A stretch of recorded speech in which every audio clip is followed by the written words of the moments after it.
Almost 4 years ago, Gigi Gorgeous sat in her Toronto bedroom and came out as transgendered in a video that would quickly turn her into a YouTube star. Now she's bringing her transition to the big screen in a new documentary entitled This Is Everything, Gigi Gorgeous.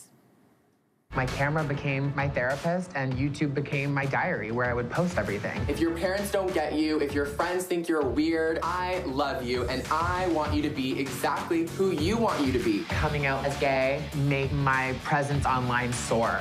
Take me away in cups. I'm so sorry. All right, Gigi Gorgeous now joins us.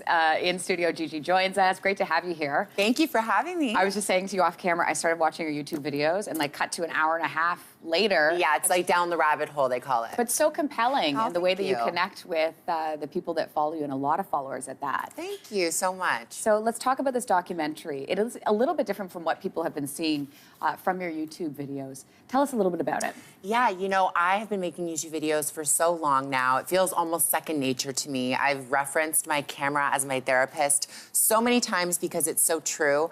I feel like it's my best friend. I can talk to it, I can tell it anything. And, you know, I had all of this footage from my transition that I wasn't showing because it was too personal.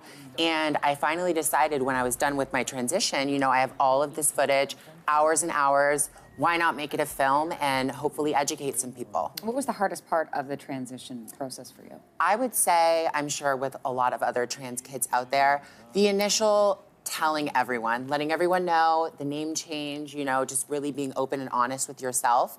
I think that that is definitely one of the hardest parts. You know, when I was watching the YouTube videos last night, I was thinking, I wonder what it feels like to put yourself out there so much. Like, there are some videos that you would open with and say, you know, I wasn't going to tell you this about my life, but I put myself out there in such a public way that I felt like I needed to.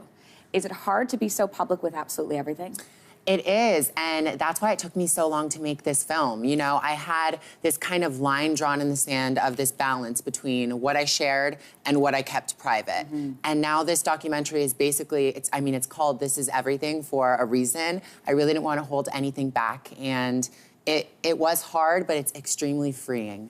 Let's talk about an incident that happened to you when you flew into Dubai. Absolutely frightening. Maybe walk through what happened to you for those that don't know. It was absolutely petrifying. You know, I was visiting my girlfriend. We were going on vacation to Dubai. I had heard amazing things about the place, and I was just so excited to go there, you know, spend time, have fun, experience it. And at the airport, I was pulled into secondary questioning, and then further questioning, pulled to immigration, and then they, you know, told me that I wasn't allowed in the country. And they told you why? Because I was transgender. What was your reaction? I was absolutely devastated. I think it's so disgusting that that still goes on. And I, you know, blasted it on social media because I wanted to educate people. And it was one of the scariest moments I've had in an airport, and I wouldn't wish that on anyone. So I just really wanted to get the word out there, and you know, discrimination is very, very real. It almost felt like one step forward, two steps back. You're making such progress, and then you land somewhere like that, and you could have been arrested had you stepped on the soil. Absolutely, yeah. And they actually sent a letter, which is in the film. You see, they sent a letter apologizing, and I will never step foot there again, and it was just very, very scary, and I'm very lucky that I got out alive. Kylie Jenner, your relationship with Kylie Jenner, how did that start? It's funny, when I moved to LA, she actually hit me up. She is such a hustler, and I have so much respect for that girl. She's killing it in the beauty industry, and I couldn't be more happy for her. She hit me up online and asked for help with her website. Wow, and what's next for you? Well, I have... What's not next for you, really, is the question. You've been doing everything. I am so excited for what's next. I actually just signed a deal with Revlon. I'm going to be partnering with them, and I'm so, so excited because they're one of my favorite cosmetic brands. And anything I want to do from now on, I really would love to keep inspiring. Yeah, and you are doing that for all of Canada. Thanks so much. Welcome home, by the way. I hope you enjoy your home. But I know, I know. If you are in Toronto, the film screens tonight as part of the Hot Docs Curious Minds weekend. Gigi, thank you so much. We're back in 2 minutes. Stay with us.